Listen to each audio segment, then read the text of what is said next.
अकरमा ने अंगूठी का डिब्बा तकरीबन दादी जान के सामने पटक दिया। अब क्या हुआ? उन्होंने जल्दी से अपना पानदान बचाया। तुम हर वक्त इतने गुस्से में क्यों रहते हो? कि गुस्से की बात है या नहीं? ज्वेलर्स दुकान पर इतनी औरतें खड़ी थीं और सबके सामने ज्वेलर ने बदतमीजी से कह दिया। अकरमा को सचमुच गुस्सा आ रहा था क्योंकि इत्तेफाक से वहां वह भी आई हुई थी, वही नाजिश की नेक्चुरी दोस्त रिबात जो उसकी तरफ देखकर चुपके चुपके हंस रही थी। वही तो पूछ रही हूँ, क्या कह दिया शहाब ने? दादी ने ज्वेलर का नाम लिया। वह कह रहे थे। अकरमा ने सर खुजाया। अकरमा साहब, मैं तो हैरान हुआ अंगूठी देखकर। आखिर इतने से सोने को किस कदर फैलाया गया है? अकरमा ने गुस्से से दोहराया।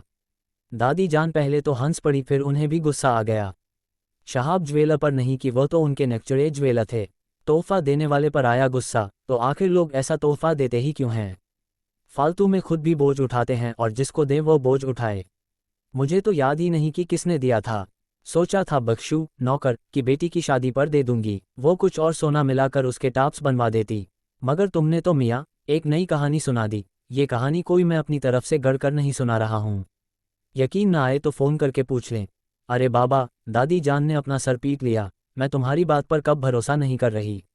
अकरमा मेरे बच्चे, तुम आखिर हर वक्त जले भुने क्यों रहते हो? दादी जान, आप मेरी फिक्र करना छोड़ दें। मैं हूं ही ऐसा। अकरमा बेजारी से कहता हुआ उठ गया। तुम अगर ऐसे होते तो क्या बात थी? उसके जाने के बाद दादी ने दिल में ही सोचा। वो उनका सबसे लायक पोता था। मगर यह जब की बात थी जब उनके बेटे ने दूसरी शादी नहीं की थी। फिर जैसे धीरे धीरे सब कुछ बदलता चला गया। दादी जान को तो अभी भी सब कुछ ख्वाब लगता था। वह भरा पूरा घर, उनकी चहीती बहुएं, बेटे पोते पोतियां, सबसे ज्यादा वह अकरमा को चाहती थीं। वो था तो हाजिर जवाब, अच्छा और तरीके का ड्रेस वाला। वो सबसे ज्यादा मंजली बहू यानी अकरमा की अम्मी को चाहती थी। मगर कुदरत ने उन्हें वक्त से पहले ही दुनिया से उठा लिया। उनके मंजले बेटे ने कुछ दिन तो बीवी का गम मनाया था।